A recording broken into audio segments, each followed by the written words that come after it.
If your phone falls in water, acting quickly can help minimize damage. Follow these steps carefully.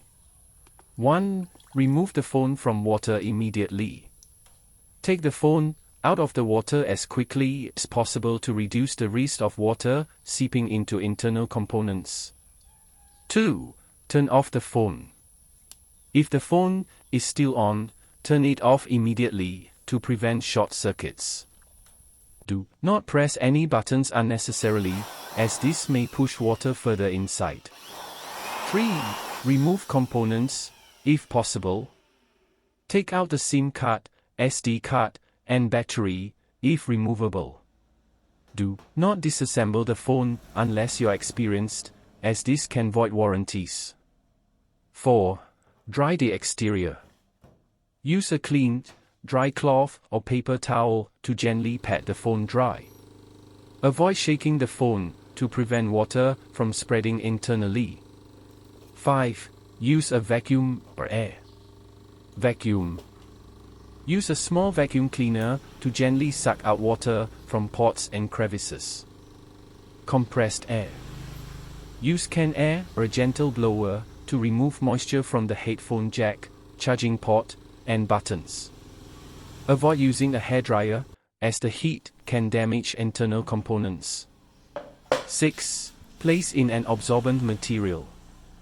Rice. Submerge the phone in a container of uncooked rice for 24 to 48 hours. Rice absorbs moisture effectively. Silica gel.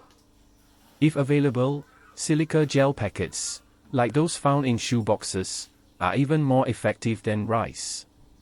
Place the phone and absorbent material in an airtight container or bag. 7. Wait before turning it on. Do not attempt to turn the phone on until it has dried completely, 24 to 48 hours. Turning it on prematurely can cause a short circuit. 8. Test the phone. After waiting, turn the phone on and check if it functions properly.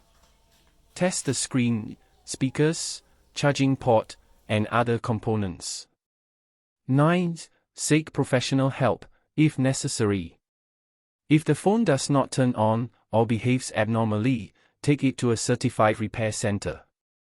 Mention the water damage. They may be able to clean and repair internal components. What to avoid? Avoid heat. Do not use hairdryers or microwaves to dry the phone. Avoid charging. Do not charge the phone until you're sure it's completely dry. Avoid shaking. This can spread water to unaffected areas. Prevention for future. Use a waterproof phone case. Avoid placing your phone near water or liquids. Consider a water-resistant phone if you're prone to accidental drops. Let me know if you need further guidance. Smiling face with smiling eyes.